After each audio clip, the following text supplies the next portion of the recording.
There are footballers who become famous. There are footballers who become legends. And then there are those rare players who seem to arrive from nowhere and make the entire world stop and watch. Lamine Yamal is one of them. But before the records, the trophies, the roaring stadiums, and the comparisons to football's greatest stars, there was simply a young boy from Rocafonda, a working-class neighborhood in Mataró, Spain. Born on July 13, 2007, Lamine Yamal Nasraoui Abana grew up in a family shaped by immigration and culture. His father, Munir Nasraoui, is from Morocco, while his mother, Sheila Abana, is from Equatorial Guinea. Their son would grow up carrying both his African heritage and his Spanish identity with pride. Football became his language. While the world knew nothing about him, Yamal was already developing the qualities that would eventually make him one of the most exciting players on the planet. He played with the freedom of a child, but there was something different about the way he understood the game. His journey changed when he joined FC Barcelona's youth system at around 7 years old, after coming from local club CF La Torreta. For most young players, entering La Masia would be the dream. For Yamal, it was only the beginning. Barcelona's academy had already produced some of the greatest footballers in history, including Lionel Messi, Xavi, and Andres Iniesta. The standards were enormous, and every young player was fighting for a chance to stand out. Yamal didn't simply stand out, he dominated. Coaches and people around the academy began noticing that he could do things other children his age couldn't. His close control, vision, creativity, and confidence made him look years ahead of his development. By 11 and 12, whispers were already spreading. This wasn't just another talented academy player. This kid could be special, but nobody could have predicted just how quickly everything would happen. In April 2023, Xavi, the FC Barcelona coach, then gave Yamal his first team debut against Real Betis. He was just 15 years, 9 months, and 16 days old. At an age when most young footballers are still dreaming about becoming professionals, Yamal was already playing for one of the biggest clubs in the world.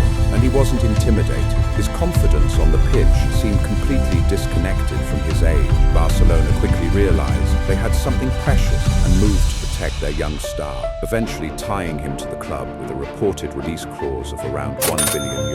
The message was clear. Barcelona didn't see Yamal as a temporary wonder kid. They saw the future. Then came the summer of 2024, the European Championship. Spain selected the teenager for a tournament filled with experienced international players. Yamal was only 17, but instead of looking overwhelmed, he looked fearless, playing from the right side and cutting inside onto his stronger left foot. He repeatedly challenged defenders, created opportunities, and delivered moments of brilliance. He finished the tournament with 4 assists, and then came the moment that announced him to the entire world. Just one day after his 17th birthday, Lamine Yamal became a European champion with Spain.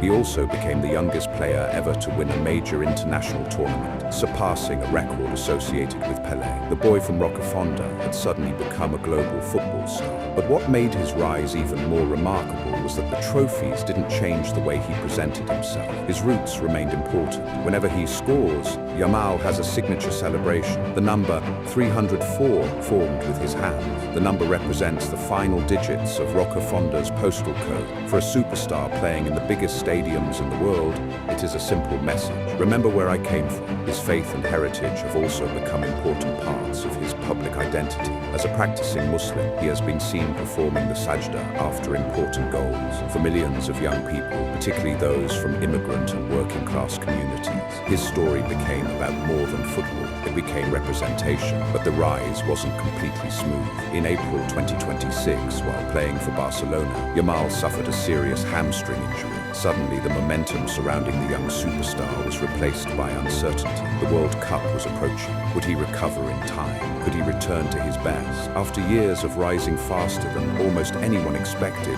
Yamal was facing one of football's oldest challenges, adversity. He responded the only way he knew how. He worked, he recovered, and he made it back. At the 2026 World Cup, Yamal returned to the biggest stage in football and continued to influence Spain's